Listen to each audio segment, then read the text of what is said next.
Students of class 12, today I'm going to do the chapter 3 questions. It is a story written by Leo Tolstoy, and Leo Tolstoy was a very famous Russian writer, and he was very worldwide, he was very famous, and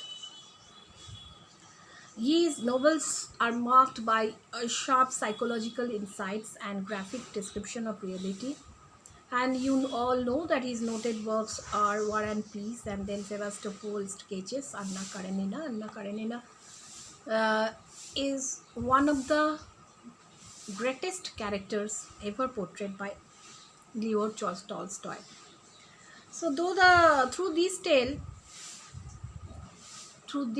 of three questions, or story of three questions, we come to know about a Tsar who wanted to know the nature of appropriate counsel and action, means the right time for every action, about the most important occupation, and about the most important people he wanted to know.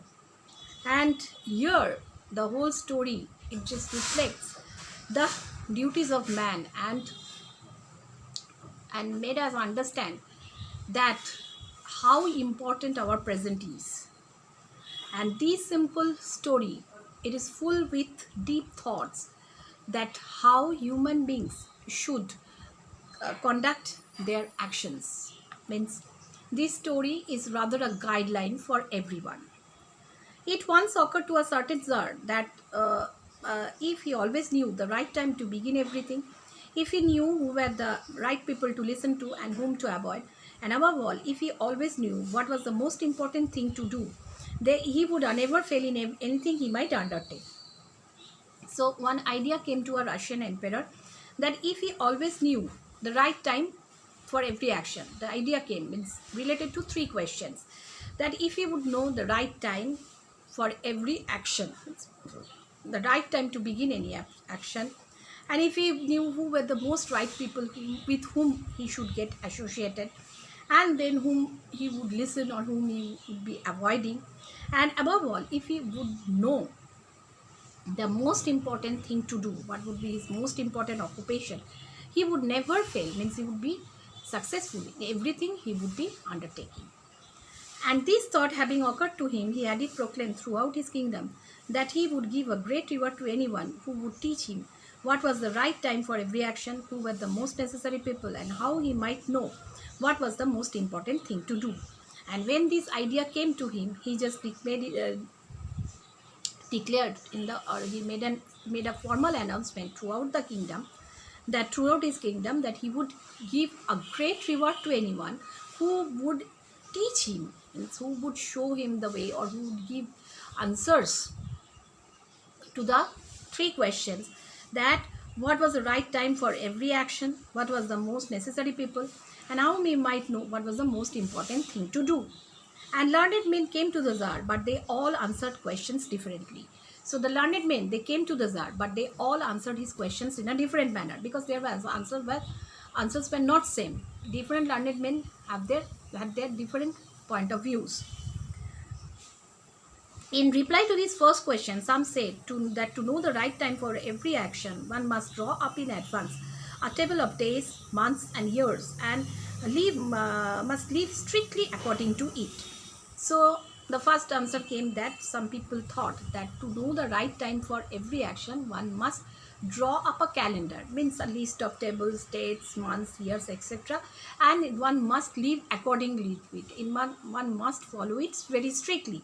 Only thus, said they, could everything be done at its proper time. So only thus, means only that way everything could be done in proper time. Everything would be done in proper time, means if a person would live strictly his life, maintaining the days, months, year, following the days, months, years every time, then he would be able to determine the right time for every action. That means he had to follow the calendar very strictly. Others declare that it was impossible to decide beforehand the right time for every action. So other declares what? That it was rather impossible for decide beforehand, means to tell previously the right time for every action.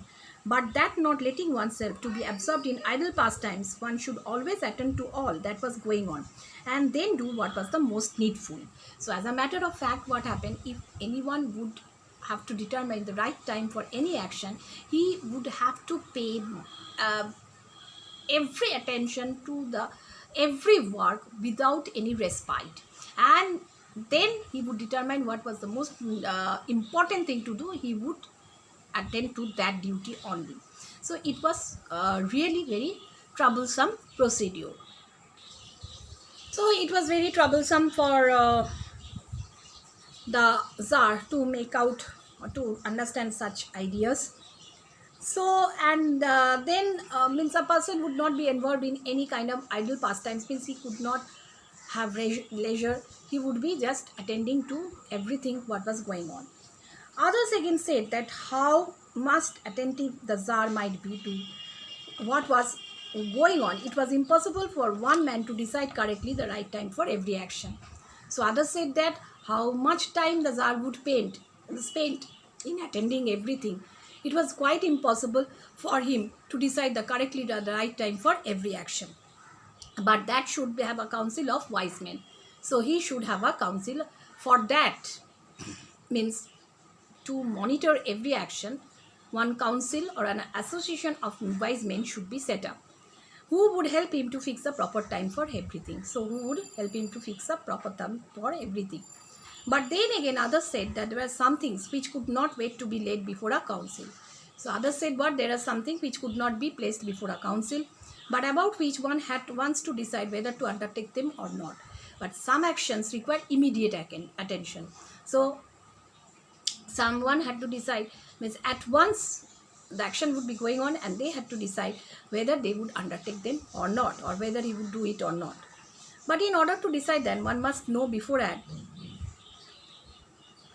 what was going to happen. So before doing anything, one must know beforehand that what was going to happen. It is only magicians who know that. Therefore, in order to know the right time for every action, one must consult magicians. So one must know, the Tsar must know previously that what would happen. So who knows usually what would happen? That is the magicians. So every time the Tsar would have to consult the magicians before fixing the right time for every action. Equally various were the answers to the second questions. Some said the people the Tsar most needed were his councillors, others the priests, others the doctors, while some said the warriors were the most necessary. So equally different were the answers to his second question. Some said that the people the Tsar most needed were his councillors, means the council of men, wise men, and then others priests who offer who would be helping him to worship, and others the doctors who would be treating him or who would be attending on his health, and some said the warriors meant the soldiers who defend the country. So the Tsar most needed those people only. So the answer to the second question was also very different.